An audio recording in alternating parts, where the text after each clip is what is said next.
Hi everyone, it's Mama D here with your daily dose of encouragement. Today's dose comes from Genesis 8 verse 1. It says, "But God remembered Noah and all the wild animals and livestock with him in the boat. He sent a wind to blow across the earth, and the floodwaters began to recede."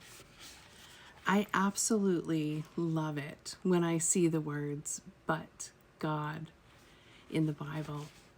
It means that things were one way, but God stepped in and everything changed. In this case, the entire earth was flooded. Every person except Noah and his family and the animals that were on the ark had died. 150 days had passed, and the floodwaters still covered the earth. The rain had ended after 40 days, but Noah had to wait for God's timing for the floodwaters to dry up.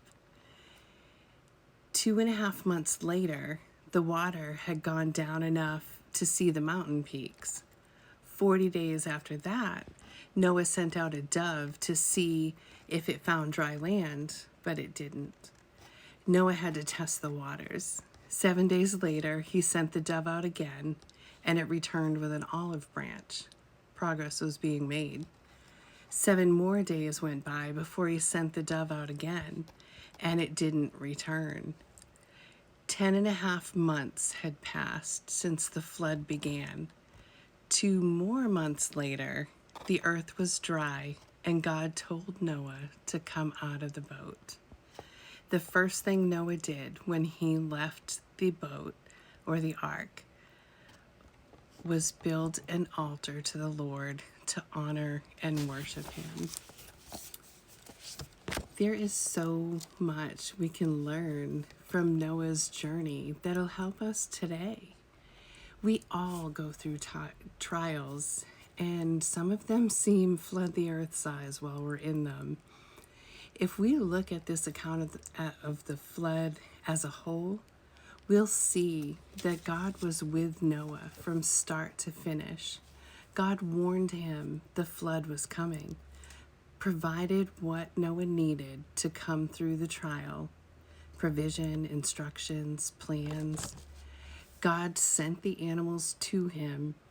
God closed the door himself to protect them all. God followed through on his word, sent winds to dry up the land, and restored it to allow Noah and his family to leave the ark. All of that because Noah honored and worshiped God with his obedience. I love that the first thing Noah did when he came off the ark was build an altar to worship God. It made me ask myself, though, what altar have I built to honor and worship God for bringing me through the floods of life? Am I showing him that I love him by listening and obeying him? Am I focusing on him and making sure that I have time for him every single day?